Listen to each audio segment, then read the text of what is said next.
Welcome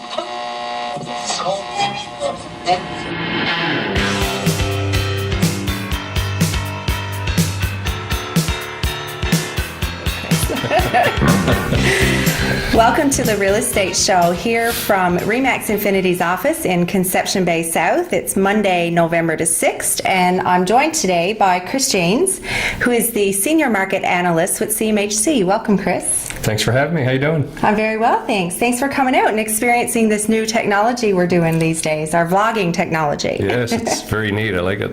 Yeah, very cool. So last week was a really busy week for CMHC. It was. We put out two reports. We put out our Housing Market Outlook report and our Housing Market Assessment report at the same time. So it's the first for us. Yeah. And that generated a fair bit of media activity. So we had several stories out there that people may have seen. Yes. And generally positive, but again, we have to bear in mind, the issues that surround the housing market and the economy today as well. And we've factored a lot of that into our forecast, as I'm sure you saw. Yes, absolutely. One of the reports that came out this week actually said the worst is behind us. I really like that one. Do you want to elaborate a little bit more? The worst is behind us. So that was in relation to the provincial government's budget that came out in April. Yeah. And if we look at activity from January through to April of this year, the market was very much under pressure. Mm-hmm. The average house price went as low as $293,000. That's right, yeah. Right now it's back to about $301. So we have seen an increase in prices this year a little bit. If we go from January to April and we kind of eliminate that and go May to now, we've seen prices stabilize. Okay. They haven't increased, but they've certainly stabilized to the downside, so we haven't seen any downward pressure per se. Good. And we've seen a little bump in sales activity too over the summer months relative to what we saw in that first 4-month period prior to the budget coming out. So the budget was a big unknown for a lot of people. It was, yeah, and I can certainly attest to that as well, because here at RE/MAX Infinity, we've had a fabulous summer, a summer unlike we've had in other years. Yeah. And actually our sales and so on and volume has certainly increased this year, maybe 20% over previous years. So it has been a really good year, and the budget certainly didn't make the impact that we had anticipated. Yeah. So I think a lot of people who were maybe looking to buy or move down, move up, whatever classification you want to make, they were waiting until after the budget. So they've certainly done that since April. The market is different now, so we're seeing less move-up buyer activity, less one-off custom-type homes, 500,000 plus homes. That's right. The market shifted downward to lower price points, particularly that 250 to 350 range is a big sweet spot now, about half of all activity. We have people downsizing into duplexes, row houses, etc., as opposed to condos, which has traditionally been the case for empty nesters. Yes, that's right. And we have a lot of first-time buyer activity, so they're also very active in search of homes, typically single-detached, around 300,000, we'll say, but also row and semi-detached, and even some triplex products that we've seen in the St. John's area as well. Yeah, absolutely, and I know we represent a lot of builders here at RE/MAX Infinity, and they've certainly adjusted what they're constructing to be more conducive to the millennial buyer that's coming into the market, and also to the buyer that's certainly downsizing and looking to get out of their big detached home but still be mortgage free. So within that 3 to 350 kind of price range, or even a little bit below. Yeah, it's been very active.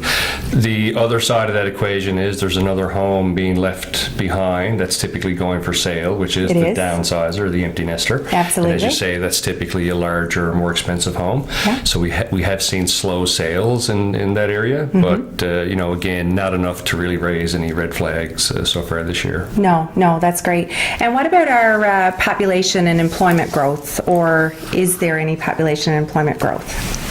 Population still relatively positive, not as much as it has been historically. Okay. But we're still getting people coming in from outside the St. John's area. Yes. From other parts of the province. So they're coming in from more rural areas of Newfoundland, but even some of the urban centres such as Gander, Grand Falls, Windsor, Corner Brook. Yes. Whether it be for healthcare, if they're an older demographic, or for work or employment opportunities as well. And that's typically about 70 to 75% of all overall increases that we see in our population is coming from within the province. And that surprises a lot of people.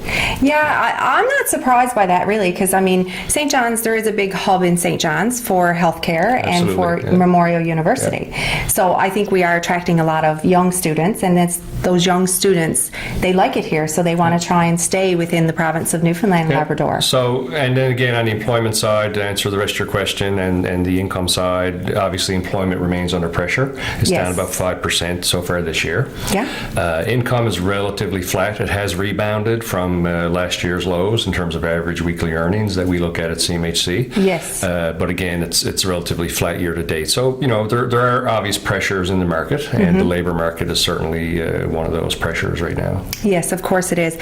What about mortgage rates? Well, as we know, mortgage rates have increased a little bit. The Bank of Canada has increased their target overnight rate twice so far this year. Yeah. So that's put upward pressure on mortgage rates, and the banks have obviously reacted correspondingly. So that may make it more difficult for some people at the margin to get an amount that they were looking to get prior to these increases, as well as some of the stress testing measures that are coming out in January as well may make it a little more difficult for potential buyers to enter home ownership.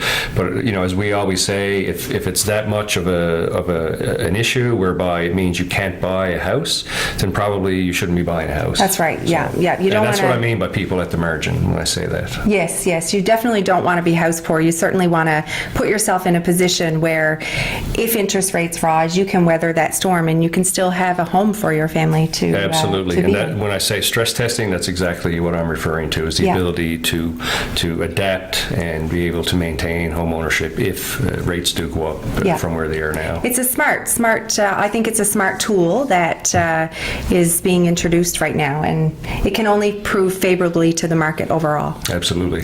So I think, Chris, the worst is behind us. Yeah, so if we look at our forecast, I think we've just covered most of that, but if we think in terms of our forecast, we expect a very similar year next year to this year. We don't see any stimulus to the upside per se, so, you know, as we like to say in Newfoundland, steady as she goes seems to be the catchphrase these days. Steady as she goes. So we've kind of thrown that out there, and we expect the market to remain stable and relatively steady. But, you know, there are other factors that could drive it higher as well, such as new oil discoveries, etc. We know there's active drilling offshore every day here in Newfoundland, Labrador. So I think longer term, as we get beyond next year and then 2019 and we move out from that, we'll see some positivity come back into the economy, and that should bode well for the housing market. Absolutely. I mean, I'm looking at some of the numbers here on the Housing Market Outlook Report, which can be available to anybody through the CMHC website. To our website, or you can certainly reach out to a RE/MAX Infinity realtor, and they'd be happy to provide you the report. But some of the numbers I'm looking at here in 2018, it's forecasting that the prices are going to possibly increase a little. So this is our range forecast. We have high and low range bounds that you see there. And again, that would be factoring in maybe some oil discoveries, the provincial government's fiscal situation being rectified or dealt with accordingly, without substantial job losses, etc. So those are some of the factors that we look at in terms of our upside scenarios. Good. I was really impressed by this report, and certainly a lot more favorable than we've been seeing in the past, say, 12 months. Absolutely, it is. I agree.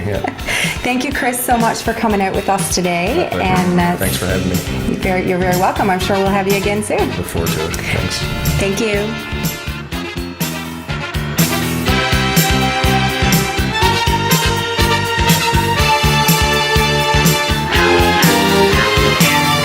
Father wears his Sunday best.